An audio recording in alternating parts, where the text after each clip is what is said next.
بالله العلي العظيم. حسبنا الله ونعم الوكيل، نعم المولى ونعم النصير. أعوذ بالله السميع العليم من الشيطان اللعين الرجيم. بسم الله الرحمن الرحيم. الحمد لله الذي هدانا لهذا وما كنا لنهتدي لولا أن هدانا الله. لقد جاءت رسل ربنا بالحق.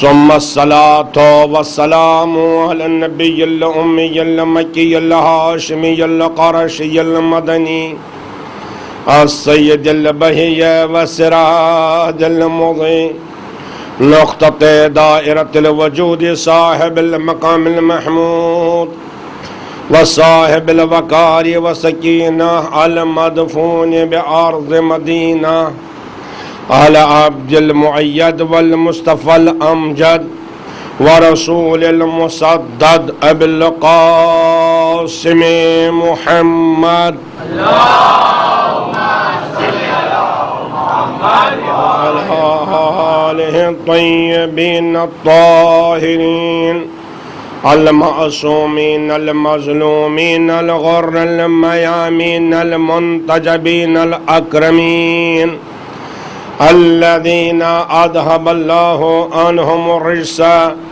وطهرهم تطهيرا. اللهم صل على محمد ولعنة الله على أعدائهم وقتلتهم وغاصبي حقوقهم ومنكري فضائلهم أجمعين من الآن إلى قيام يوم الدين. أما بعد، فقد قال سبحانه تبارك وتعالى في محكم كتابه المبين وفرقانه المتين، وهو صدق الصادقين وقوله الحق. بسم الله الرحمن الرحيم. إذا جاءك الذين يؤمنون بآياتنا فقل سلام عليكم كتب ربكم على نفسه الرحمة. صلوات بر محمد وآل محمد. ارباب ایمان، معتمداران سید الشہداء علیہ السلام، ہم آپ کے متشکر ہیں، شکر گزار ہیں کہ آج آپ 8ویں مرحلے پر اس آیہ مبارکہ کے ذیل میں معرفت الہی اور معرفت اہل بیت کے عنوان کے تحت چند مطالب سماعت فرمانے کی زحمت گوارہ کر رہے ہیں۔ اس میں کوئی شک نہیں ہے، اس کائنات میں حقیقت ایک ہی ہے، وہ ہے پروردگار عالم، خلاق کائنات، جس نے ہم کو پیدا کیا، جس نے ہم کو اس کمال تک پہنچا دیا، رزق دیتا ہے تو وہی، پیدا کرتا ہے تو وہی، مالک موت و حیات ہے تو وہی، لہذا اس کو پہچاننا ہماری ذمہ داری ہے۔ معرفت الہی دین اور مذہب کا پہلا زینہ ہے، اسی لیے ارشاد ہوا اول دین معرفہ۔ مگر یہ معرفت مکمل نہیں ہو سکتی ہے جب تک ان ذرائع کو نہ پہچانا جائے، ان ذوات مقدسہ کی معرفت حاصل نہ کی جائے جن کے ذریعے اللہ کی معرفت حاصل ہوتی ہے، اور وہ ہے محمد و آل محمد۔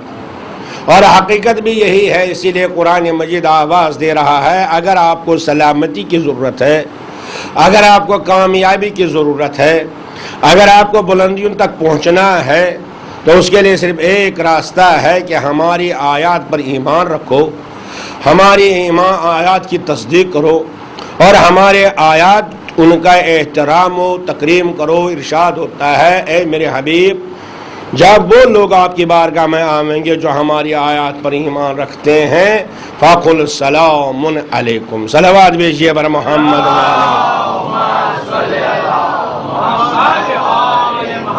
تو ان کے لیے سلامتی ہے۔ الحمدللہ ان مجالس میں آپ نے توجہ کی اس منزل کی طرف، تو میں عرض کر رہا تھا سلامتی اس کے لیے جس کے پاس طہارت ہو، سلامتی اس کے لیے جس کے پاس بلندی ہو، رجس نہ ہو، کثافت نہ ہو، گندگی نہ ہو، کسی قسم کی نجاست اس کے قریب نہ ہو، وہی کمال تک پہنچ سکتا ہے، اور یہی سب سے بڑا کمال بھی ہے۔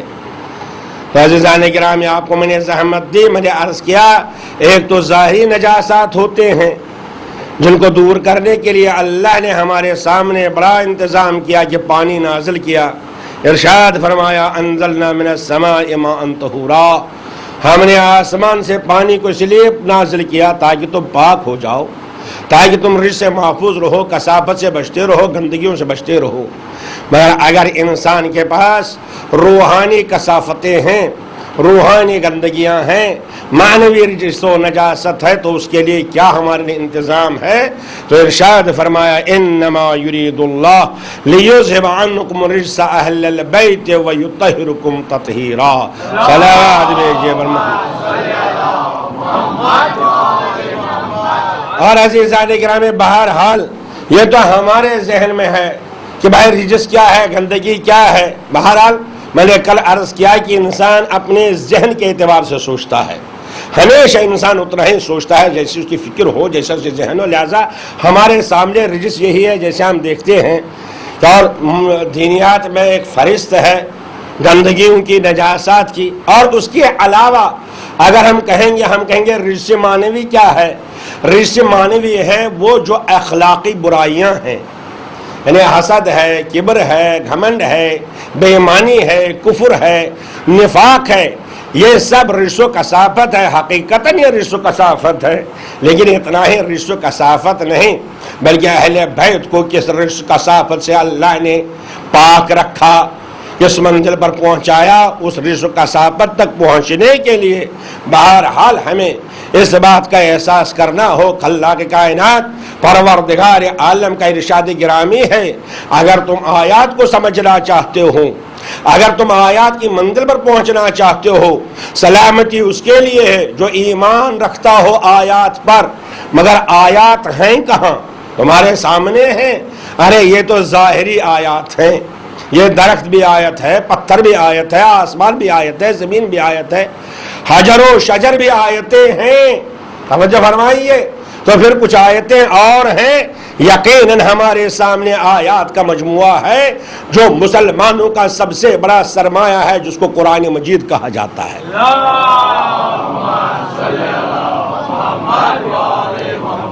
یہ تو بہرحال میں آپ کے ذہن میں چند جملے بہرحال آئندہ کے لیے کبھی موقع ہو تفصیل میں جائیں گے اس موضوع پر، مگر ایک جملہ آپ محسوس فرمائیے۔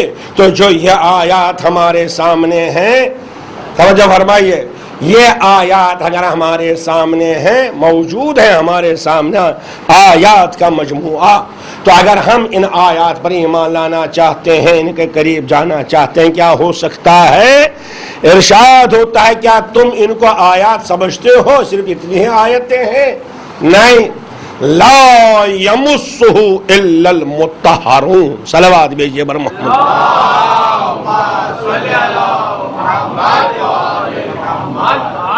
لا یمسہ، مس نہیں کر سکتے ہیں ان آیات کو، قرآن حکیم کو مس نہیں کر سکتے الا المطہرون، مگر وہی جو مطہر ہیں، وہی جو جن کے پاس طہارت ہے۔ تو ہم اسے مراد لیتے ہیں کہ چھونا، یعنی اس کو چھو نہیں سکتا۔ توجہ فرمائیے، اس کو چھو نہیں سکتا۔ مگر عزیزان گرامی، چھونے کے لیے عربی لفظ ہے لمس، اسی لیے قرآن مجید نے آواز دی لو نزلنا علیک کتابا فی قرطاس، اگر ہم کتاب کو نازل کرتے کاغذ میں۔ توجہ فرمائے، ارے کتاب کاغذ کے بغیر اور بھی کوئی ہوتی ہے؟ نہیں، توجہ فرمائے، آپ نے صلوات بھیجیے۔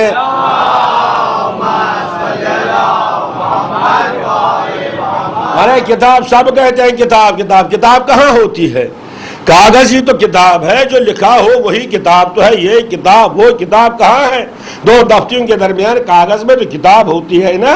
مگر قرآن فرماتا ہے، ارشاد ہے، لو نزلنا علیک کتابا، اگر ہم کتاب نازل کرتے فی قرطاس، کاغذ میں، اس کا مطلب یہ ہوا کاغذ میں کتاب نہیں ہے، کتاب کا کہیں وجود ہے، اس کتاب کو تلاش کیجئے، اس کتاب کو تو سب ہاتھ لگاتے ہیں، فلمسوہ بِأَيْدِيهِمْ، تو وہ ان کو لمس کرتے، ان آیات کا لمس کرتے، سب چھو لیتے، ارے ہم نے بھی چھوا، کس کو آپ کہتے کہ نہیں؟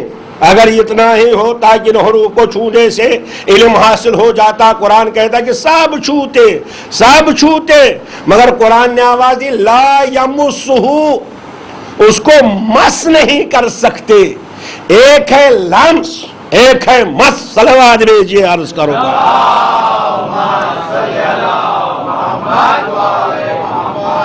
لمس ہاتھوں سے ہوتا ہے، کہ کیا اس کتاب کو نہیں چھوتے؟ سب چھوتے ہیں، ارے غیر مسلم کے ہاتھ لگے تو کیا نہیں چھو سکتا؟ دیکھیے بازار میں اگر کوئی غیر مسلم چاہے کتاب کو لینا، قرآن کو لینا، کیا نہیں لے سکتا؟ آپ روک سکتے ہیں؟ یونیورسٹیوں میں پڑھنے والے پڑھتے ہیں بھائی، اس قرآن کو پڑھتے ہیں، ہاتھ لگاتے ہیں کہ نہیں؟ تو یہاں قرآن تو کہتا ہے لا یمسہ، اس کو تو مس ہی نہیں کر سکتے مگر مطہر۔ تب کہ اس آیت کے معنی کیا ہیں؟ ارے ہاتھ سے چھونے کا مطلب ہوتا ہے لمس کرنا، مس نہیں ہاتھ سے ہوتا ہے، تو مس کہے سے ہوتا ہے؟ ارشاد ہوتا ہے ان الذین اتقوا اذا مسهم طائف من الشیطان، وہ لوگ جو متقی ہیں جب ان کو مس کرتا ہے شیطان، ارے کہیں مس ہاتھ لگاتا ہے شیطان؟ جب متقی پرہیزگاروں کو اذا مسهم طائف من الشیطان، جب ان کو شیطان چھوتا ہے، تذکروا، وہ فوراً ذکر کرتے ہیں، اور جیسے ہی ذکر کرتے ہیں فَإِذَا هُمْ مُبْصِرُونَ، ان کی آنکھیں کھل جاتی ہیں، شیطان سے بچ جاتے ہیں۔ توجہ فرمایا آپ نے؟ ارے کوئی دکھا دے آج تک کسی متقی کو شیطان نے ہاتھ لگایا ہو؟ ہے نہیں۔ اس کا مطلب کیا ہے؟ مس کا تعلق، توجہ فرمایا آپ نے، ظاہر سے نہیں، جب ان کے دماغ میں شیطان کوئی وسوسہ ڈالتا ہے تو مس کرتا ہے، اور توجہ فرمایا آپ نے، تو اب اگر کہا جائے گا لا یمسہ، قرآن کو مس نہیں کرتا، انہیں ہاتھ نہیں لگاتا، قرآن کے معنی تک پہنچ نہیں سکتے الا المطہرون، مگر وہی پہنچیں گے جو صاحب تطہیر ہوں گے۔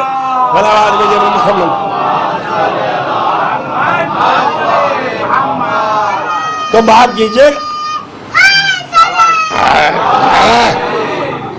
الحمدللہ میں اسی منزل پر آپ کو کل لے کے آیا تھا۔ ایک ہوتی ہے ظاہری طہارت، مگر ظاہری طہارت میں بھی یہی بات ہے، اگر دریا کے کنارے بیٹھ کے آپ کتنی بار بھی کہیں گے ہم پاک ہو جائیں، ہم پاک ہو جائیں، پاک نہیں ہو سکتے۔ کل میں نے عرض کیا پاک ہونے کے لیے شرط کیا ہے؟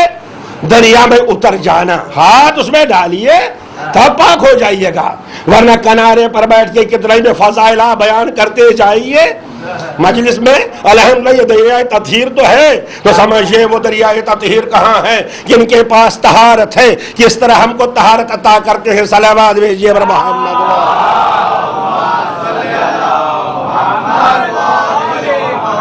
تو میں نے عرض کیا، ارشاد ہوتا انما یرید اللہ لیذھب عنکم الرجس اہل البیت وَيُطَّهِرُكُمْ تَطْهِيرًا۔ توجہ فرمائیے، تو کل میں نے عرض کیا یہ تطہیر کن کے لیے ہے؟ تو گھر دو طرح کے ہوتے ہیں، ایک گھر تو یہی ہے جو سیمنٹ کا ہے، جو پتھروں کا ہے، جو مٹی کا ہے، تو اس کے بھی گھر والے ہوتے ہیں، لیکن دوسرا گھر میں نے کل عرض کیا بیت من الشعر، ایک گھر ایسا ہوتا ہے جو مٹی کا نہیں، جو پتھروں کا نہیں، جو اینٹ اور گارے کا نہیں، من الشعری، بلکہ وہ اون کا گھر ہوتا ہے، نہیں چادر کا گھر ہوتا ہے۔ پیارے صلوات بھیجیے بر محمد۔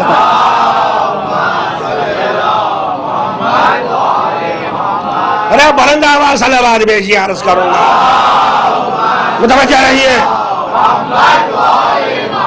تو اہل بیت کو پہچانیے، پہلی منزل یہ ہے جو یہ آئے تطہیر ہے، اسی سے واضح ہو جائے اہل بیت بھی کون ہے اور تطہیر کے معنی بھی کیا ہے۔ کیا تطہیر کے معنی ہے پاک کرنا؟ پاک کریں، ارے پاک کیا اللہ نے؟ نہیں، ایسا نہیں۔ آپ کیسے کہتے ہیں عزیزان گرامی؟ چنانچہ جیسے ہم کو اگر شادی کرنا ہوتا ہے، بچے کو بچے سے ملانا ہوتا ہے، ادھر بیٹا ادھر بیٹی، پھر رشتہ ملانا ہوتا ہے، پھر ہم خاندان دیکھتے ہیں کہ اس خاندان کا کیا اثر ہے کہ نہیں؟ ارے کس خاندان کا سادات ہے، غیر سادات ہے، تو اپنا اپنا اثر رکھتا ہے۔ اسی طرح جب الفاظ کی شادی ہوتی ہے کلام بنانے کے لیے، تو اس وقت بھی دیکھنا پڑتا ہے یہ کس خاندان سے ہے، اور جو خاندان کا اثر ہوگا وہ چھوڑتا نہیں ہے۔ صلوات بھیجیے،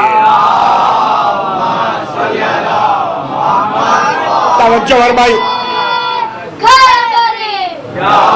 جو یہ کہتا ہے توجہ فرمائیے، کہیں گے میرا بہرحال علمی بحث ہے یہاں پر، اس لیے بہت سے لوگوں نے اسی آیے مبارکہ کو لے کے یہ تو تسلیم کیا کہ اہل بیت کو طہارت ملی، مگر اس کے ساتھ ساتھ یہ بھی کہا کہ نہیں، اس کا مطلب یہ ہے کہ پہلے کثافت تھی تبھی تو طہارت ملی، بھائی تبھی تو طاہر کیا۔ یعنی اسی آیے مبارکہ کو دنیا نے اس کی بنیاد بنائی، ٹھیک ہے کمال ملا، مگر پہلے عزیزان گرامی ان کے خیال سے نجس تھے، کثافت تھی، گندگی تھی۔ تو عزیزان گرامی یہیں پر منزل واضح ہوتی ہے، آیا کثافت تھی؟ تو عزیزان گرامی میں عرض کرنا چاہتا ہوں یہ تو بہرحال انسان کا خاصہ ہے، جتنا پست ہے اتنی پستی میں جاتا ہے، انہیں بلندی تو مانتا ہے، بلندی تو مانتا ہے، مگر پستی میں جا کر ارے پست ہے نا، توجہ فرمایا آپ نے، ارے پستی میں نہیں، پہلے پستی کو تسلیم کر دے تب، ارے کمال ہے، مگر کہاں سے؟ علم ہے، جہالت سے، تو پہلے پستی میں جاتا ہے تب کمال کو تسلیم کرتا ہے۔ تو عزیزان گرامی قرآن پاک کے الفاظ کو سمجھنے کے لیے ضروری ہے، ایک لفظ ہے رفع، رفع منے اٹھانا، سورہ رحمان آپ کے سامنے ہے، آیت پڑھوں گا انشاءاللہ، ارشاد ہوتا ہے وَالسَّمَاءَ رَفَعَهَا، اللہ نے آسمان کو بلند کیا۔ کیا مطلب بلند کیا؟ کیا پہلے زمین پر تھا؟ پھر ملائکوں کو بلایا، جبریل و میکائیل آ جاؤ، ہے نا؟ ہاں بھائی پستی کی طرف جس کو جانا ہوگا وہ کہے گا زمین پر تھا، پھر ملائکہ بلائے گئے، ارے ایک ملک ادھر آیا، ایک ملک ویسے ہی نا، جیسے ہمیں کبھی مجلس کرنی ہوتی ہے تو شامیانہ بلند کیا جاتا ہے، پہلے زمین پر رکھا جاتا ہے، تو شامیانے کو پہلے زمین پر رکھ کر لوگوں کو بلایا جاتا ہے، اس کو بلند کرو، کوئی ادھر ستون ہے، کوئی ادھر ستون ہے، کوئی ادھر رسی ہے، تو کیا اسی طرح آسمان کو بلند کیا گیا؟ پہلے زمین پر تھا۔ ایک صلوات بھیجیے تو ذرا آگے آئیے۔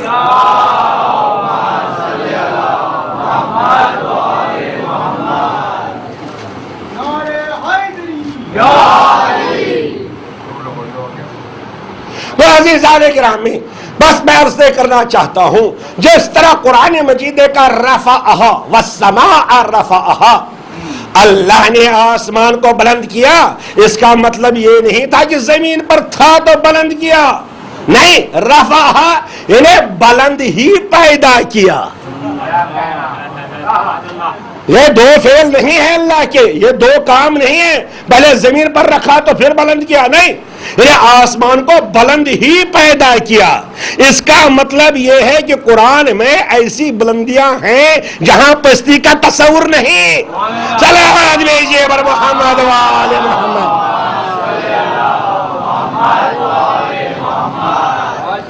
ہے ایسی بلندیاں قرآن میں؟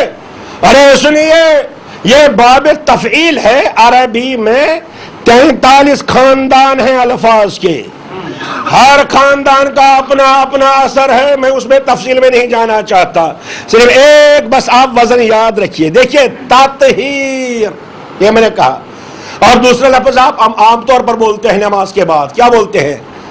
تسبیح۔ فرق ہے، خاندان ایک ہی ہے، حروف بھی گن لیجئے، وزن بھی دیکھ لیجئے۔ اور عام طور کہتے ہیں تکبیر، ہے کہ نہیں؟ خاندان ایک ہی ہے کہ نہیں؟ تکبیر بھی یہی خاندان، اور ان کا جات ایک ہی ہے بھائی. یہ تکبیر ہے، یہ تسبیح ہے، اور یہ تطہیر ہے. فرق کچھ ہے؟ بتائے تکبیر کے معنی کیا ہوا؟ تکبیر کے معنی ہے کہو اللہ اکبر. کیا مطلب؟ اللہ بزرگ ہے، تو کیا آپ اللہ کو بزرگ بنا رہے ہیں؟ کیا آپ اللہ کو بزرگ پہلے چھوٹا ہے، اب آپ بزرگ بنا رہے ہیں اس کو؟ توجہ فرما رہے ہیں کہ نہیں؟ نہیں. آپ کیا کہیں گے؟ کہیں نہیں، تکبیر کے معنی بزرگ بنانا نہیں. تکبیر کے معنی یہ کہ وہ بزرگ ہے، اس کی بزرگی کا اعلان کرو. صلوات بھیجیے پر محمد.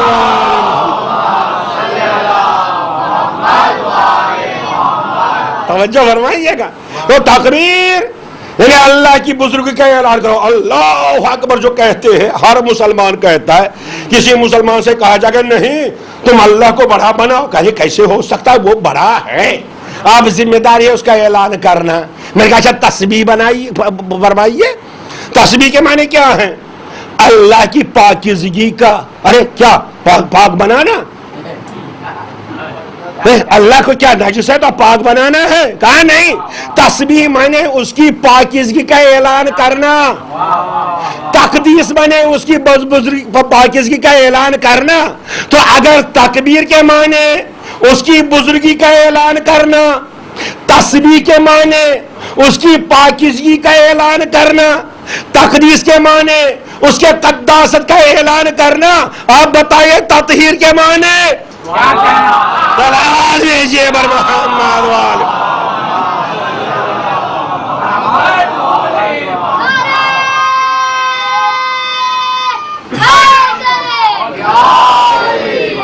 توجہ فرمائیں. یا تو آپ کا ٹھیک ہے کہیے تطہیر بنے پاک کرنا، تو کہیے تکبیر بنے بزرگ بنانا. تو جب آپ اپنے اللہ کو بزرگ بنائیے گا تب ہم سوچیں گے تطہیر کے کیا معنی ہوں گے. نہیں، تطہیر معنی پاک کرنا نہیں. تطہیر کے معنی ہے کہ پاکیزگی ہے اس کا اعلان کرنا. اب وہ کون سی ایک پاکیزگی ہے؟ صلوات بھیجیے محمد وآل محمد.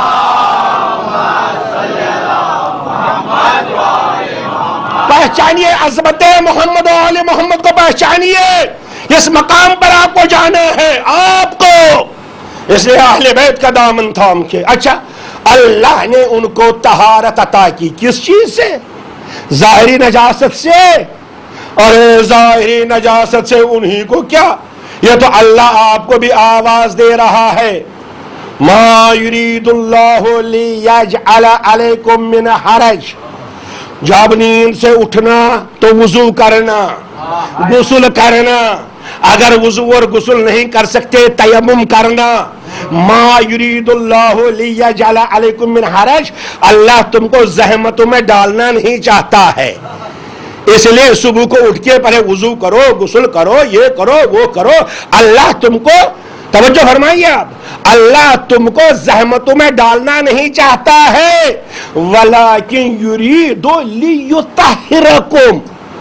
وہ چاہتا ہے تم کو بھی طہارت عطا کرے. ارے آپ کو اور ہم کو. اس لیے ارادہ دو طرح کا ہوتا ہے. ایک ہوتا ہے ارادہ تشریعی، ایک ہوتا ہے ارادہ تکوینی. صلوات بھیجیے تو عرض کروں.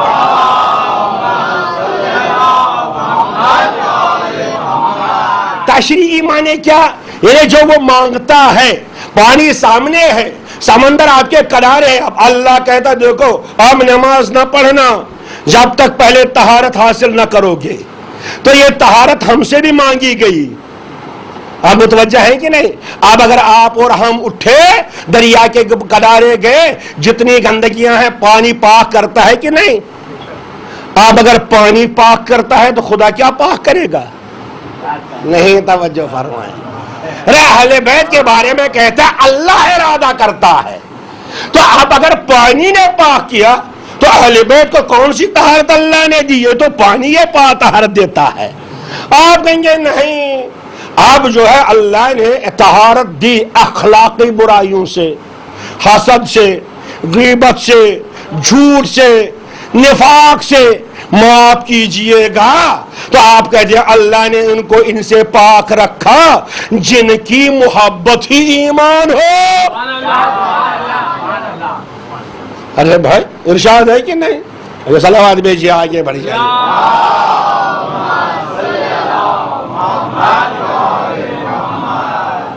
جو بلند آواز میں صلوات بھیجیے۔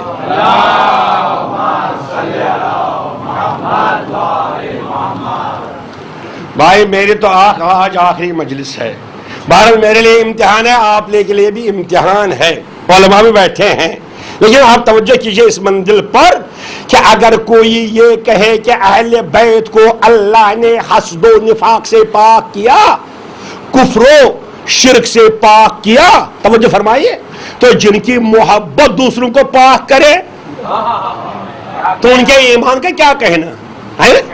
اچھا اب آپ دیکھیے، اگر کوئی کافر ہے کافر کی نہیں، اچھا کافر ہے، آپ اس کو پاک کرنا ہے، کہے سے پاک کیجئے گا؟ دریا سے، سمندر سے؟ کافر اگر پاک ہونا چاہتا ہے اس کو کیا کرنا ہے؟ کلمہ پڑھنا ہے نا، کلمہ پڑھنا تو کفر سے پاک ہو جائے گا۔ بتائیے جب کافر کسی کا نام لینے سے پاک ہو جائے گا، صلوات بھیجیے بر محمد وآل محمد۔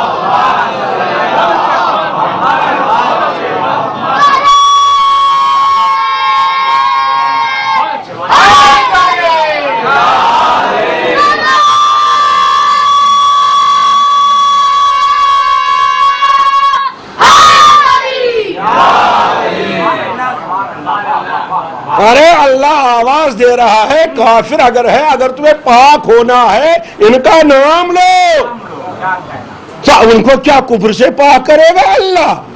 تو جن کا نام ان کا انسان کو کفر سے پاک کرتا ہے، اب اگر نفاق سے پاک ہونا ہے، متوجہ ہے کہ نہیں؟ ارے اللہ نے نفاق سے پاک کیا اہل بیت کو، کوئی نفاق نہیں ان میں، ارے نفاق سے اگر لوگوں کو نفاق سے پاک ہونا ہے، اسی لیے فرمایا حب علی ایمان و بغض علی نفاق، اگر نفاق سے پاک ہونا ہے کلمہ ولایت پڑھو، محمد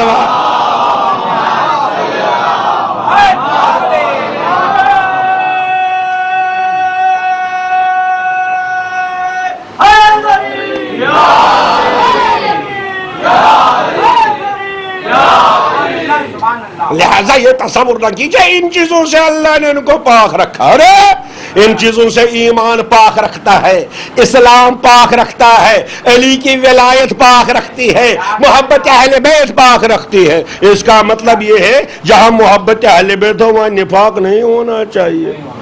آپ بتائیں نفاق کسے کہتے ہیں؟ ارے الحمد آپ صاحبی ولایت ہے نا، لیکن ولایت والوں کے پاس نفاق نہیں ہونا چاہیے، اس لیے حدیث ہے حب علی ایمان، علی کی محبت ایمان، بغضہ نفاق، یعنی اس کا مطلب اگر نفاق ہے تب علی سے ذرا تھوڑی دوری ہے، اب وہ نادانی کی ہو یا جان بوجھ کے ہو، لیکن کبھی کبھی لاشعوری بھی ہوتی ہے کہ نہیں، جب میرے کبھی لاشعوری نہ ہوتی ہے۔ تو عزیزان گرامی نفاق نفاق کے معنی ہیں دل میں کچھ ہو زبان پر کچھ ہو، یعنی آپ مجھے کہنے دیجئے میرے بچے ہیں، میرے آنکھوں کے تارے سامنے ہیں، بزرگ مجھے معاف کریں، یعنی نفاق کے معنی یہ ہے کہ زبان اور ہو عمل اور ہو۔ اب اگر کوئی کہتا ہے کہ مجھے علی کی ولایت ہے اور اس کے بعد اعمال صحیح نہیں ہیں، نہیں میں سمجھا نہ سکا، اپنے بچوں کو صلوات بھیجیے۔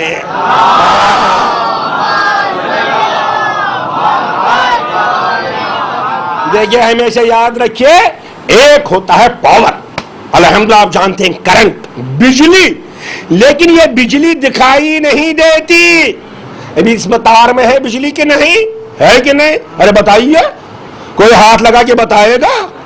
اگر ہاتھ لگا دیا کہ میں دیکھوں اس میں لائٹ پاور ہے کہ نہیں، کہاں پہنچے گا؟ تب معلوم ہے نا۔ تو لہذا اگر اس میں دیکھنا ہے، میں اب آ گیا بھائی، سمجھئے میں دیہات کا ہوں، رات تو صاحب بہرحال منصب دیہات والا آ گیا اس امام باڑے میں. ارے پنکھے بھی چل رہے ہیں, ارے لائٹ بھی چل رہی ہے. فوراً گیا بازار, پنکھا بھی خرید لیا, لائٹیں بھی خرید لی, گھر پہنچا دیا, سب لگا دیا.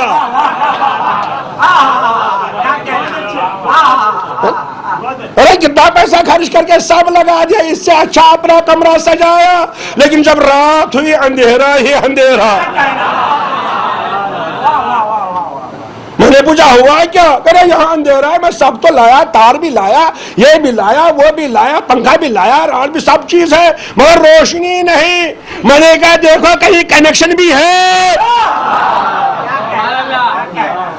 ارے کہیں اس کا کنیکشن ہونا چاہیے. کہیں سے لائٹ آتی ہے, لائٹ میں نہیں پائی جاتی. تو اگر سجاوٹ ہے, لائٹ نہیں تو اندھیرا. لیکن اگر لائٹ ہے, تار, سب کچھ, تار بھی لگا, یہ بھی لگا, لیکن بلب نہیں ہے, پنکھا نہیں ہے. توجہ ورما. ارے پاور ہے, لائٹ ہے, مگر کیا معلوم ہوگا لائٹ ہے؟ یہ کہاں معلوم ہوگا؟ جب آپ بلب لگائیے گا, جب آپ پنکھا لگائیے گا. اب سمجھئے محبت اہل بیت وہ پاور ہے, وہ لائٹ ہے, وہ طاقت ہے. جب آپ کو اس کا استعمال کرنا ہے تو نماز کا بلب لگانا ہی پڑے گا. صلہ رحمی کا پنکھا لگانا ہی پڑے گا. پنکھا لگائیے صلہ رحمی کا تاکہ ہوا حاصل کریں لوگ. آپ کیا چاہتے ہیں؟ اب اگر تار ہے, سب کچھ ہے, لیکن بلب نہیں ہے, کیا معلوم ہوگا؟ بس عزیزان گرامی, محبت اہل بیت کو اگر ظاہر کرنا ہے, زبان سے ظاہر نہیں ہوتا, زبان سے ظاہر نہیں ہوتا. وہ نماز کے ذریعے ظاہر ہوتا ہے, روزے کے ذریعے ظاہر ہوتا ہے, حج و زکات کے ذریعے. صلوات بھیجیے بر محمد.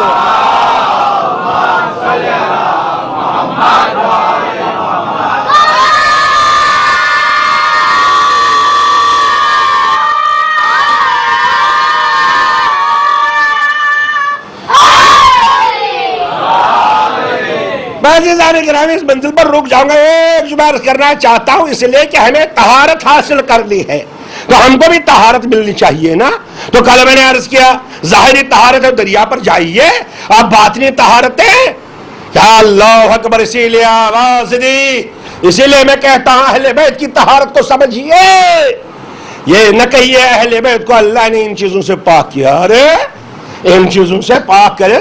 ارشاد ہوتا ان الصلاۃ تنہی عن الفحشاء والمنکر. نماز پاک کرتی ہے برائیوں سے.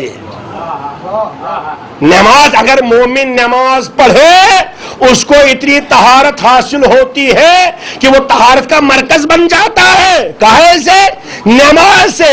آپ بتائیے ان کی طہارت کتنی بلند ہوگی جتنا نام, جن کا نام نماز میں واجب ہے.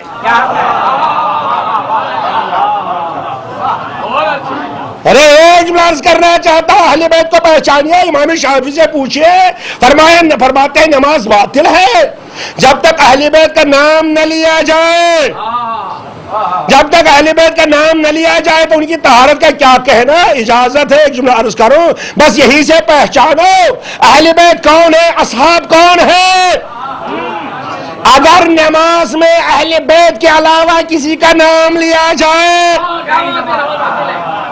چاہے صحابی کیوں نہ ہو, چاہے بزرگ کیوں نہ ہو, اگر کسی کا نماز میں نام لیا نماز باطل. تو عزیزان گرامی کسی کا نام لیجئے نماز میں, نماز باطل.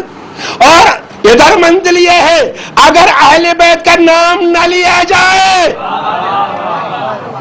تو یہ منزل ہے. اصحاب وہ ہیں جن کا نام نماز کو باطل کر دیتا ہے, اہل بیت وہ ہیں جن کا نام نماز کو عرش تک پہنچاتا ہے. صلوات بھیجیے بر محمد.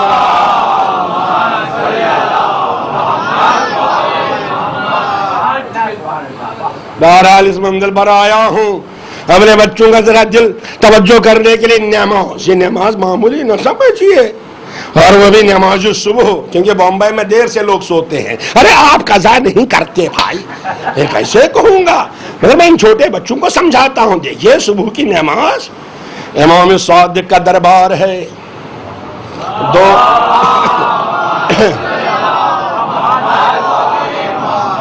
ایک دوست آیا ہر روز امام کی خدمت میں، اٹھتے بیٹھتے چلتے پھرتے ہر وقت جیسے آپ ماشاء اللہ ہر وقت امام کا نام لینا. بھائی لینا چاہیے لیکن کبھی کبھی امتحان ہوتا ہے. ارے میرا بھی آپ کا بھی سب کا بھی انشاءاللہ ہم امتحان میں کامیاب ہو جائیں گے. اب کہا حضور، کہا کیا بات ہے؟ کہا حضور میں سفر پر جانا چاہتا ہوں، ذرا استخارہ کیجئے. کہا جب میں استخارہ کرتا ہوں. امام نے استخارہ کیا، کہا منع آ رہا ہے. یہ باہر نکلے، کہا منع کیوں آئے گا؟ مجھے تو بڑا فائدہ ہے اس میں، یہ منع کیوں آ گیا؟ جیسے نا ہم لوگ کبھی کبھی جاتے ہیں مولوی صاحب کے ساتھ پاس، مجھے ذرا استخارہ کیجئے. کیا بھائی شادی کرنا ہے، بیٹا بیٹی ہے، دکان خریدنا ہے، کاروبار شروع کرنا ہے؟ مولوی صاحب نے استخارہ کیا، بھائی منع آ رہا ہے. معلوم ہوتا ہے کہ مولوی صاحب کے پاس وضو ہی نہیں تھا، ورنہ استخارہ کیوں منع. گیا بمبئی ناصری صاحب کے پاس،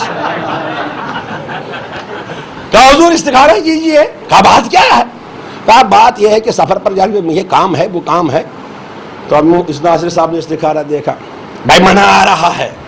معلوم ہوتا ہے کہ وقت ہی نہیں ہے. تو پہلے مولوی صاحب نے استخارہ کیا منع، تو ان کے پاس وضو نہیں تھا. اب دوسرے مولوی صاحب نے استخارہ کیا منع، کہا وقت نہیں ہے. کیوں؟ ارے منع کیوں آ جائے؟ ارے جب منع نہیں آنا ہے تو آپ کو لانا ہی ہے، تو استخارہ کرانا کاہے کے لیے؟ کیجئے جو کچھ نہیں. مزاج یہ ہے کہ ہم جو کہیں قرآن وہی کہے. توجہ فرمایا آپ نے؟ ارے ایمان ہے قرآن کے سامنے جھک جاؤ، اپنی نہ دو قرآن، اپنی بات نہ پہنچاؤ. اور جب گئے تیسرے مولوی صاحب کے پاس، عابدی صاحب کے پاس، کہا حضور آپ استخارہ کیجئے. ابھی کیا بھائی شادی ہے، بیٹا بیٹی ہے، دکان خریدنا ہے یا کچھ کام کرنا ہے. اب یہ تیسری مرتبہ ہے نا، یہ بھی منع. معلوم ہوتا ہے کہ ترجمہ کرنا نہیں آتا ہے مولانا صاحب. کیوں؟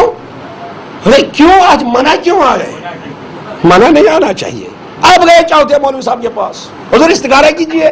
اب استخارہ بہت خوب بہت خوب بہت اچھا. کہنے لگے دیکھا یہی تو میں کہہ رہا تھا، ان کے پاس وضو نہیں، دوسرے کے پاس وقت نہیں، تیسرے کے پاس ترجمہ کرنا آتا نہیں، ورنہ آپ کیوں آتا اچھا؟ آپ کتنا خوب آیا، بہت اچھا آیا. آپ سمجھے آپ کیوں خوب آیا؟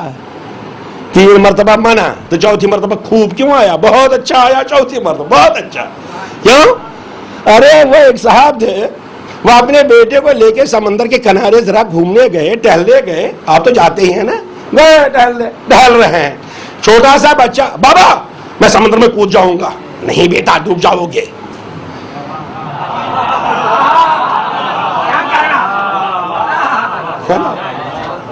اب دوسری مرتبہ بھی تھوڑی دیر کے بعد ضد کرنے لگے، بابا میں کود جاؤں گا. ارے بیٹا ڈوب جاؤ گے.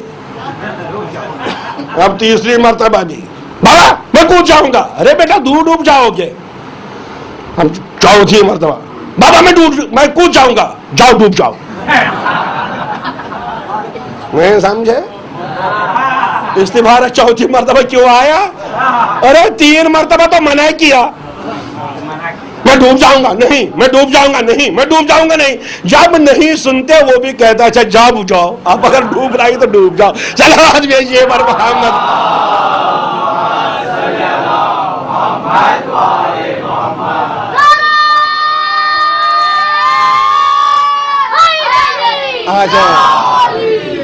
ایک بار وہ پیچھے سے کہہ رہا ہے کہ آپ ذرا تھوڑا سا آگے بڑھ جائیے، بڑی زحمت ہو رہی ہے آپ کو.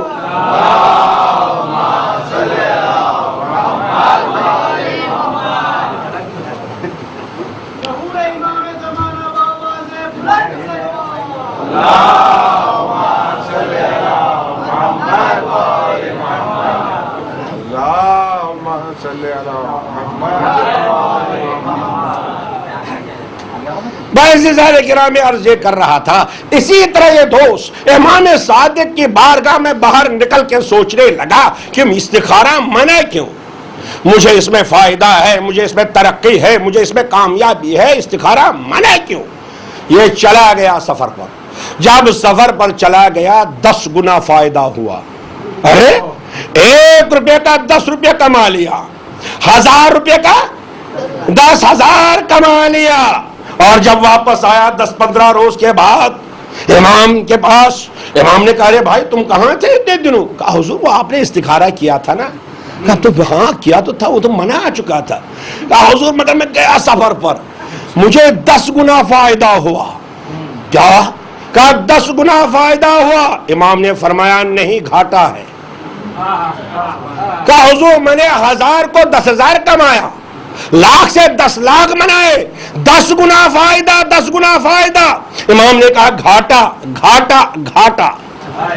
کہا مولا یہ کیسے ہو سکتا؟ کہا سنو، جب فلان جگہ پہنچ گئے، شام کا وقت تھا، نماز مغربین پڑھ کے کھانا کھا چکے تو اتنا تھک گئے تھے کہ آپ جو نماز مغربین پڑھ کے سو گئے، صبح کو اس وقت بیدار ہو گئے جبکہ سورج نکل چکا تھا۔ جب سورج نکل چکا تھا کیا تم کیا کہو گے؟ فائدہ سنو، تم کہتے ہو 10 گنا۔ دکاندار بھی سمجھ لے، تاجر بھی سمجھ لے، ملازم بھی سمجھ لے، جب تک ایمان ہے تب تک ان باتوں کو سننا ہے، سمجھنا ہے۔ یہ تو نہیں ہو سکتا ہے کہ ایمان کے ساتھ ان باتوں کو نہ سمجھا جائے، تو فائدہ کیا؟ امام نے فرمایا 10 گنا کیا؟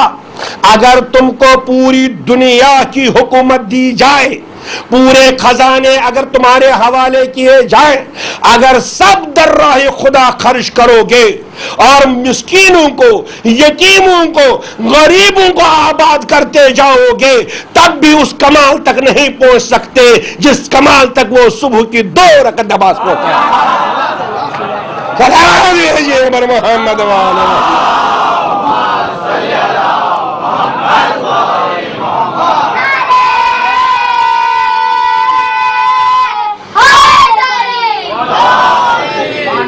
اس میں کوئی شک نہیں، غریب کی مدد کرنا عبادت ہے، یتیموں کے سر پر ہاتھ رکھنا عبادت ہے، بیواؤں کی خدمت کرنا عبادت ہے، یتیم خانوں کو آباد کرنا عبادت ہے۔ یہ اپنی جگہ پر ہے، مگر عزیزان گرامی اس کے مقابلے پر یہ تبھی عبادتیں ہیں جب ایمان ہوگا۔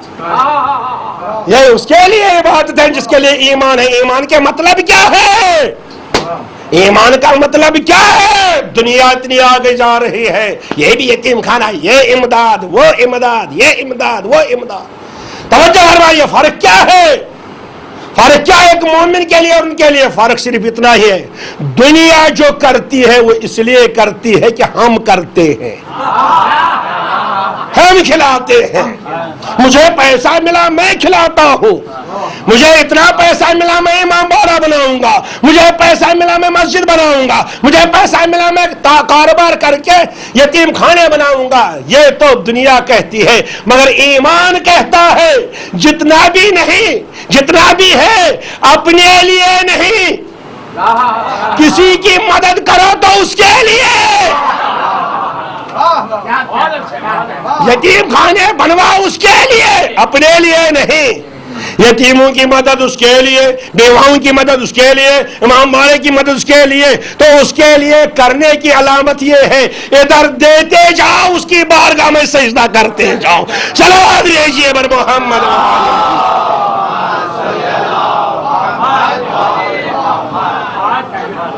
یہ ہم کو سکھایا امام زین العابدین نے۔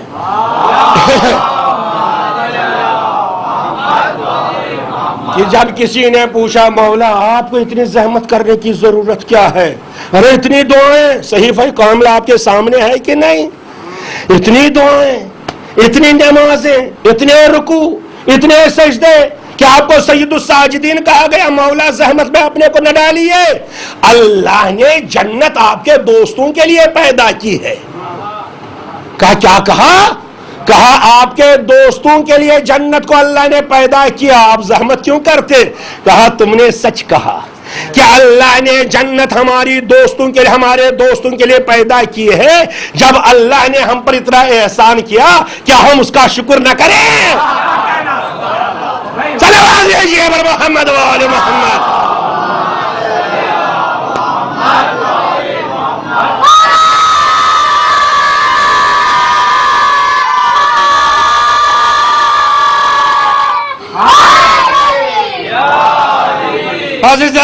زیادہ زحمت نہیں دینا، مگر عرض کرنا چاہتا ہوں میرے جوانوں، یقیناً محبت اہل بیت پر ناز کرو، ماتمداری پر ناز کرو، سینہ کوٹے پر ناز کرو، مجالس پر ناز کرو، مگر یہ نہ بھول جانا یہ کسی کا احسان ہے۔ ماتم کر کے ناز کرو کہ اللہ نے ہم کو کس نعمت سے نوازا ہے، اور اس کی بارگاہ میں جا کے 2 رکعت نماز پڑھ کے شکر ادا کرو کہ ہم کو نوازا ہے۔ صلوات بھیجیے پر محمد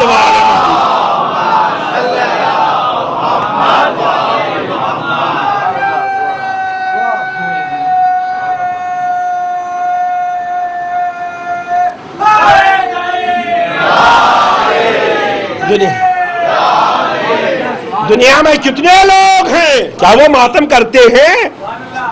کیا وہ ناز کرتے ہیں کہ جنت ہماری؟ ارے تو ہماری قسمت ہے کہ اللہ نے ہم کو ایسی نعمتوں سے نوازا ہے۔ شکر کرو، شکر کرو اللہ کا، کیا اللہ نے آپ کو توفیق دی۔ بہرحال میں عرض کر رہا تھا نماز بھی پاک کرتی ہے۔ تو عزیزان گرامی، کفر سے پاک ہونا، نفاق سے پاک ہونا، یہ تو ان کے انتظام کے ذریعے ہم پاک ہوتے ہیں۔ پھر اہل بیت کو اگر پاک کیا تو کس سے صلوات بھیجیے؟ نہ سنیے طہارت اہل بیت، غور سے سنیے گا طہارت اہل بیت۔ رس و کثافت کیا ہے اہل بیت کے لیے؟ یہ چیزیں رس و کثافت نہیں ان کے لیے، ہے ہی نہیں، یہ منزل الگ الگ ہے۔ پھر رس و کثافت کیا ہے اہل بیت کے لیے؟ کون سی طہارت اہل بیت کو اللہ نے دی؟ سنیے، دیکھیے، دنیا میں یہ اصول ہے، برائی کوئی چیز نہیں ہے، توجہ فرمائیے گا، برائی کوئی چیز نہیں، گندگی کوئی چیز نہیں، یہ متکلم کا تصور ہوتا ہے۔ میرے متوجہ رہیے گا، یعنی برائی کیا ہے؟ کسی قانون کی خلاف ورزی کرنا ہے کہ نہیں؟ ابھی ہم امام باڑے میں بیٹھے ہیں تو یہاں اپنے قوانین ہیں، اگر کوئی اس کی قوانین کی مخالفت کرے گا تو منتظمین کی نگاہ میں کیا ہے؟ وہ برا نہیں، برا ہے، متوجہ ہے کہ نہیں؟ تو برائی کچھ نہیں۔ اچھا میں یوں سمجھانا چاہتا ہوں، میں ہوں آپ کے سامنے، ارے یار مجھ سے بڑے مولانا ہیں، نماز بھی پڑھاتے ہیں، روزہ بھی رکھتے ہیں، ان کے پیچھے آپ نماز بھی پڑھتے ہیں، بہت قدر کرتے ہیں، تلاوت قرآن ہے، سب کچھ ہے، نہیں کیا؟ آپ کہیں گے کتنے اچھے نیک ہیں، کتنے نیک ہیں، لیکن ہندو کے ہاں گو کشی برائی ہے۔ اگر وہ ان کو گو کشی کرتے دیکھیں گے وہ کیا کہیں گے؟ برا یا اچھا؟ کیوں؟ ان کی نگاہ میں وہی برائی ہے۔ نہیں میں یہاں توجہ کرنے کی ضرورت ہے۔ بہرحال میں کیا کروں، میں تو آپ کو مشکل میں پھنساتا ہوں، آپ کو بھی پھنساؤں گا۔ صلوات بھیجیے، میری عادت ہے، سمجھے کہ برائی کیا ہے بھائی؟ مثلا کسی کے ہاں مثلا بہت سے لوگ وہ چیزیں کھاتے ہیں جو اسلام میں حرام ہیں، ان کے ہاں وہ برائی نہیں ہے، ہمارے ہاں برائی ہے۔ تو ہم جس مکتب کو مانتے ہیں تو تصورات متکلم کہے یہ برا یہ برا، یہ وہی برائی ہے۔ ممکن ہے دوسرے کے ہاں وہ برائی نہ ہو جو ان کے ہاں برائی ہے، جو فرمائیے، تو ہم کیا ان کو برائی ممکن ہے ان کے ہاں نیکی ہو؟ اتنا سمجھے کہ نہیں؟ آپ مجھے بتائیے، اللہ کہتا ہے میں ریس و کثافت ان سے دور رکھوں گا۔ کون سی ریس و کثافت؟ جو اس کے لیے ریس و کثافت ہے۔ اس لیے وہ کہہ رہا ہے نا، وہ کہہ رہا ہے نا، کہتا میں طہارت تو عطا کروں گا، یعنی جو اس کے لیے عیب وہ رجس ہے، وہ رجس و کثافت ہے۔ ہماری چیزیں ان کے لیے رجس و کثافت نہیں۔ اس نے آواز دی میں رجس و کثافت دور رکھوں گا، طہارت عطا کروں گا۔ اب دیکھیں اس کے لیے کیا کیا عیب ہے۔ ارے زمانے کا پابند ہونا اس کے لیے عیب، مکان کا پابند ہونا اس کے لیے عیب، جسم کا محتاج ہونا اس کے لیے عیب۔ آواز دی اہل بیت جسم کا پابندی میرے لیے عیب ہے، آپ کو بھی جسم سے آزاد رکھوں گا۔ مکان کی پابندی میرے لیے، کیا خدا عالم کسی مکان میں رہ سکتا ہے؟ اگر مکان میں آئے گا خدا نہیں رہے گا، رجس ہے، تو مکان کی پابندی اس کے لیے عیب۔ آواز دی اہل بیت آپ کو بھی مکان کا پابند نہیں رکھوں گا، رہیں گے فرش پر، بولیں گے عرش پر۔ صلوات بھیجیے محمد والے، صلوات آواز بھیجیے محمد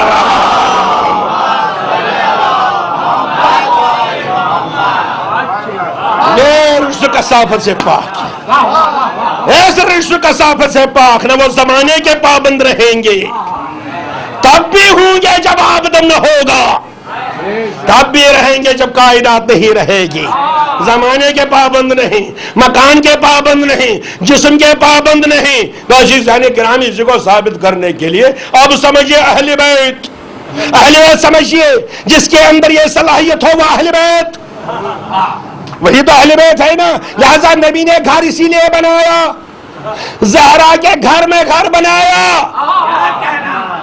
چادر کا گھر کلر کر چکا نا، بیت من الشعری۔ اچھا اب گھر، جب گھر آگے بن گیا، ایک صلوات تو لیجیے،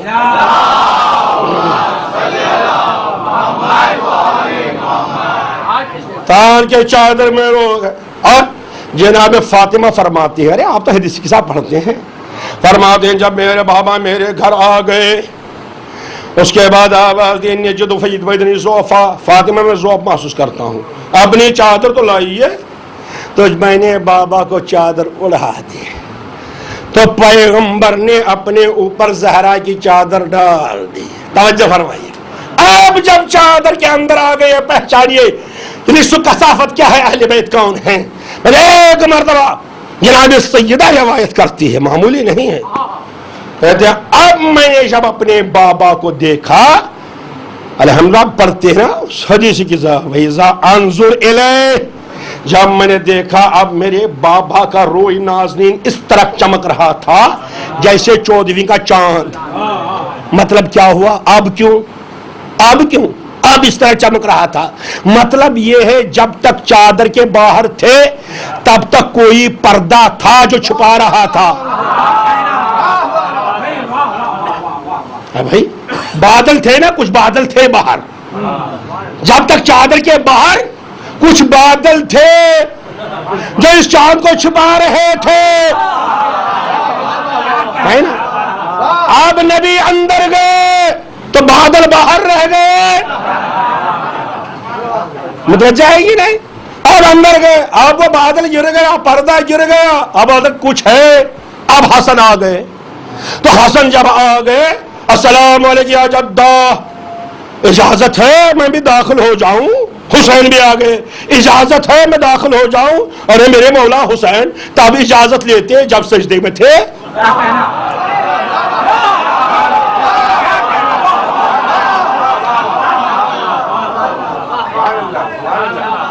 تب اجازت لیتے جب سجدے میں تھے، وہاں اجازت نہیں لی، سجدے پر سوار۔ توجہ فرمائیے، اور جب منبر پہ تھے گود میں آ گئے تو اجازت نہیں لیتے۔ میرے مولا اجازت کیوں نہیں لیتے؟ آواز دی یہاں پردے میں ہے۔ کون پردہ؟ جسم کا پردہ، بشریت کا پردہ، نبی کی بھی بدن میں، حسین بھی بدن میں، لہذا حسین آ گئے، یہاں اجازت لینے کی ضرورت نہیں۔ تو حسین نے آواز دی، ہم اجازت نہیں لیتے ہیں اندر جانے کی، ہم اجازت لیتے ہیں، کیا ہمیں بھی اجازت ہے کہ یہ پردہ باہر پھینک دے؟ چلو آج بھیجیے۔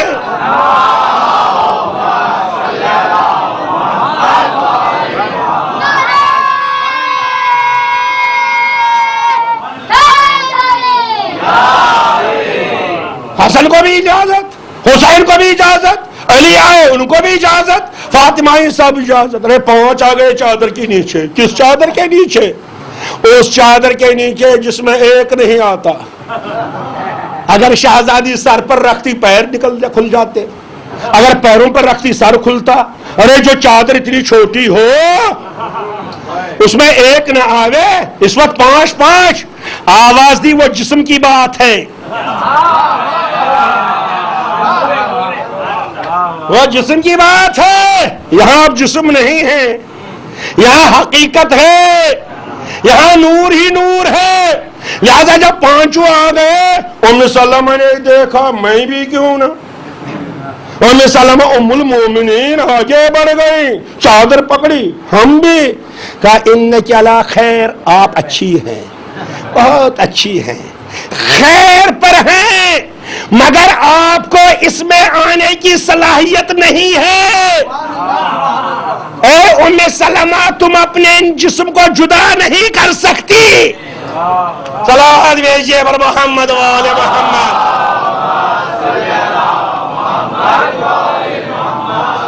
جناب ام سلمہ، اس میں کہ اس کی صلاحیت نہیں، کل میں نے کہا اہل کے معنی کیا ہوتا ہے؟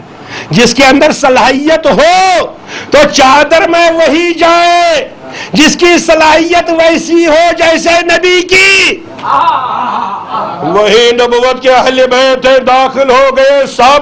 جب سب ہو گئے جناب ام سلمہ آئین سختی پہچانو، اہل بیت وہ ہیں جن کے اندر اتنی صلاحیت ہو، نہ مکان کے پابند نہ زمان کے پابند، تبھی تو مانتے ہم پردے غیب ہے تو پابند نہیں ہے۔ صلوات بھیجیے پر محمد و آل محمد۔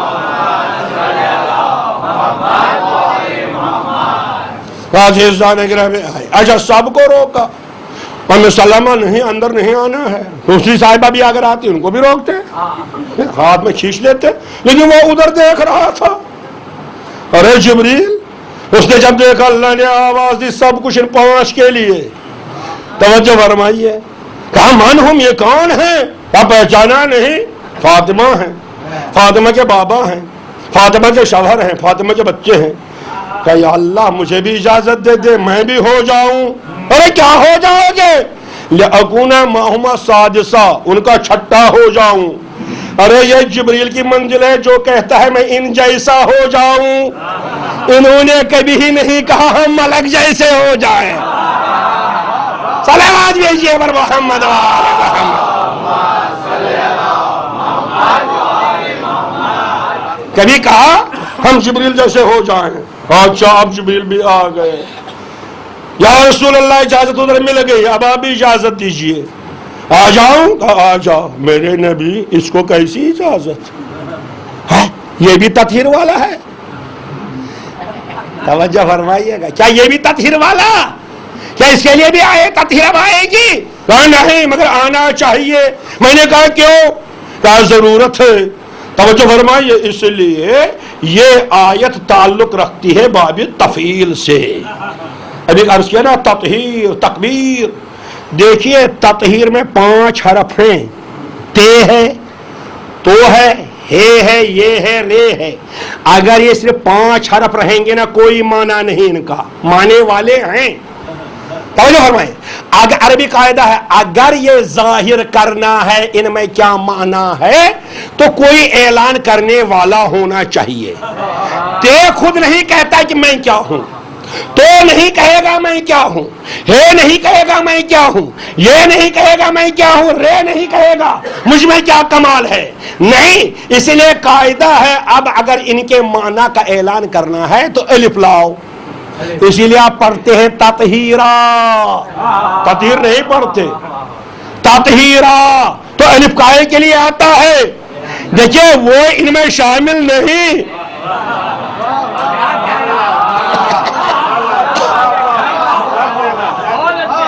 الف ان 5 میں شامل نہیں، جو معنی ان کا یہ شامل نہیں۔ اس کا کام صرف اعلان کرنا ہے ان 5 میں کیا معنی ہے، چاہے تسبیح ہو چاہے تکبیر ہو، معنی تب نکلے گا جب الف۔ اسی لیے جب اس چادر کے نیچے 5 تھے اب ان کے کمال کے اعلان کی ضرورت تھی۔ اب نبی نہیں کہیں گے، علی نہیں کہیں گے، فاطمہ نہیں اعلان کریں گی، بلکہ ادھر سے جبریل آئے گا، کہا سنو میں بتاتا ہوں ان 5 میں کیا طاقت ہے۔ انما یرید اللہ لیذھب عنکم الرجس اہل البیت ویطہرکم تطہیرا۔ مانا ہے تو تطہیر کیا ہے؟ تطہیر الحمدللہ۔ دیکھیں تطہیر کے معنی اس کے اسم فاعل ہے مطہر۔ پردہ اور کیجئے گا، ایک ہوتا ہے طاہر، ایک ہوتا ہے مطہر۔ طاہر مجرد سے ہے، دیکھیے اگر عرق گلاب 4 5 10 کوئنٹل ہوں پاک ہیں، لیکن اگر انگلی نجس ہو جائے کیا اس کو پاک کر سکتے ہیں؟ پاک کر سکتے ہیں؟ کیوں؟ اس لیے خود پاک ہے، اس لیے طاہر ہے، مطہر نہیں ہے نا۔ لیکن جس میں طاقت ہے خود پاک ہے، دوسرے کو پاک کرتا ہے، اس کو مطہر کہتے ہیں. تو اہل بیت طاہر تو ہیں ہی ہیں، لیکن صرف طاہر نہیں، مطہر. مطہر یعنی دوسرے کو پاک کرنے والے. تو اہل بیت دوسرے کو طہارت عطا کرتے ہیں. توجہ فرمایا آپ نے. تو اب جو قریب ہو جائے اس کو طہارت مل جائے گی، جو قریب ہو جائے تو آپ کیجئے گا. قریب تو جب ہو جائے تو جو اس میں جائے گا پاک ہونے کے لیے، دیکھیں پانی مطہر ہے کہ نہیں؟ صلوات بھیجیے.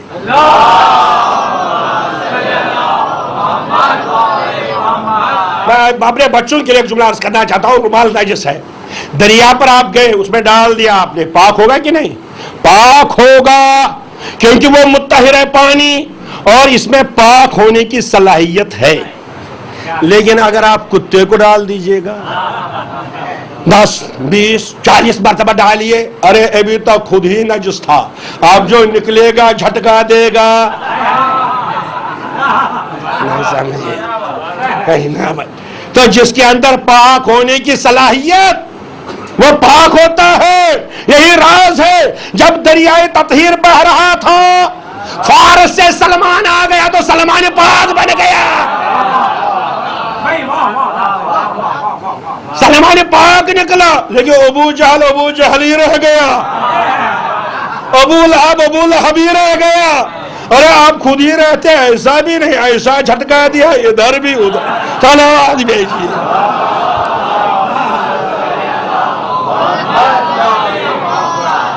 چھینٹے مارتے گئے، دوسروں کو نجس کرتے گئے. مگر عزیزان گرامی، اب آپ ایک آپ ملاحظہ فرمائیے، الحمدللہ اول محرم سے آپ بھی دریا میں بیٹھے ہیں. محرم کیا ہے؟ مجلس کیا ہے؟ یہ دریائے تطہیر ہے. ارے گھر سے آئے کہنے کے لیے یہ حضرت زہرا کا دریا ہے. آپ اگر یہاں آ گئے، یہاں سے نکل کے پھر حسد، پھر غیبت، پھر نہیں دوسرے کا احترام، پاک ہوئے آپ تو پاک ہو جائیں گے. بھائی میں مثال کہہ رہا ہوں. کیا وہ پاک ہوگا؟ حسد بھی لے کے، غیبت بھی، دوسروں کو نقصان پہنچانا. توجہ فرمائیں. ارے تو یہ کیا دریا کا قصور ہے؟ کیا یہ دریا کا قصور ہے؟ لہذا عزیزان گرامی ایک گزارش کرتا ہوں اپنے بچوں کو، لہذا اگر ایسا ہو جائے کہ مجلس کے بعد بھی انسان کے اندر کوئی کثافت رہ جائے تو زہرا کا دامن تھام لیجیے. تو یہ شہزادی مجھ کو آپ نے کیوں چھوڑا؟ ہم پاک کیوں نہیں ہو رہے؟ شہزادی ایسے ہی آپ نے ہم کو چھوڑ دیا. اللہ اکبر. ارے مولا کا دامن تھام لیجیے. اس کے لیے عالم کے پاس جائیے، اس کے پاس تابوت کے پاس جائیے کہ اتنا غوطہ دینے کے بعد بھی ہم نجس. اللہ اکبر، اللہ اکبر. بس عزادارو ایک جملہ عرض کرنا چاہتا ہوں، اگر باہر سڑک پر کسی کاغذ پر لکھا ہو یا حسین، آپ کی نظر پڑ جائے، کیا برداشت کر سکتے ہیں؟ کر سکتے ہیں برداشت؟ کسی کاغذ پر لکھا ہو فاطمہ، برداشت کر سکتے ہیں؟ نہیں. جان دیں گے، آپ جان دیں گے. کیا اس جگہ پر؟ تو سچ بتائیے وہ کاغذ ہی تو ہے نا. جب آپ اس کے لیے جان دیتے ہیں تو کیا اس زبان پر جس پر حسین کا نام آئے کیا جھوٹ بھی ہونا چاہیے؟ پہلے زبان کو جھوٹ سے پاک کرو، پہلے زبان کو غیبت سے پاک کرو، پہلے زبان کو حسد سے پاک کرو، ہر نجاست کو دور کرو. طہارت حسین کا یہی فائدہ ہے. بس عزیزان گرامی، اس لیے جس پر ان کی نگاہ ہوگی ان کے ہاتھ طہارت ہی طہارت ہوگی. ان کے الحمدللہ آپ طاہر ہیں، آپ پاک و پاکیزہ ہیں. یہ ہماری کبھی کبھی غفلت ہوتی ہے کہ آپ متوجہ نہیں، ہم متوجہ نہیں. اللہ اکبر، اللہ اکبر. ارے کتنی طہارت، اللہ اکبر. یہی تو راز ہے نا بھائی. دھونے کے لیے تو پانی ہی تو چاہیے. چہرہ دھونا ہوتا ہے تو پانی تو چاہیے، ہاتھ دھونا ہوتا ہے تو پانی تو چاہیے. روح کو دھونے کے لیے اسی لیے آپ آنکھوں سے آنسو بہاتے ہیں، آنکھوں سے آنسو بہاتے ہیں. ہاں ارے بہاتے جائیے. آج تو بظاہر اعضاء کی مجلس آخری مجلس ہے نا. 2 مہینے تو 8 دن ہو گئے. الحمدللہ آپ اپنے گھروں کو تو جائیں گے نا. بس سلامت جائیے، مائیں جائیں گی، بہنیں جائیں گی، جوان جائیں گے، اپنے اپنے گھروں کو جائیں گے، مگر پوچھئے رباب کے دل سے،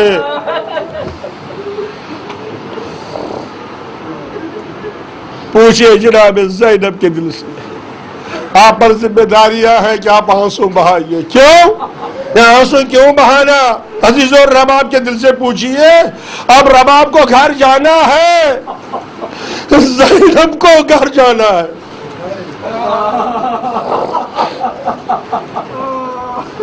آمادگی ہے کہ گھر جائیں، زندان شام ہے اور زینب سب کو آمادہ کر رہی ہیں، مگر چھوٹی بچی ہے جو بار بار اپنے بابا کو یاد کر رہی ہے، بار بار اپنے یاد ایک مرتبہ سکینہ بی بی جناب زینب کے پاس آ گئیں، پھوپھی اماں اب میں اس دنیا میں نہیں رہوں گی، میں چلی جاؤں گی، مگر پھوپھی اماں میری وصیت ہے۔ ارے زینب تڑپ گئی، کیا 4 سالہ بچی وصیت کرے گی؟ کہا سکینہ بی بی کیا وصیت ہے؟ بیٹی کیا 4 سالہ بچی وصیت کرتی ہے؟ کہا پھوپھی اماں میری وصیت ہے، جب میں مر جاؤں گی، جب میری روح نکل جائے گی تو مجھے ایسی جگہ پر دفن کرنا جہاں زمین تر ہو، پانی والی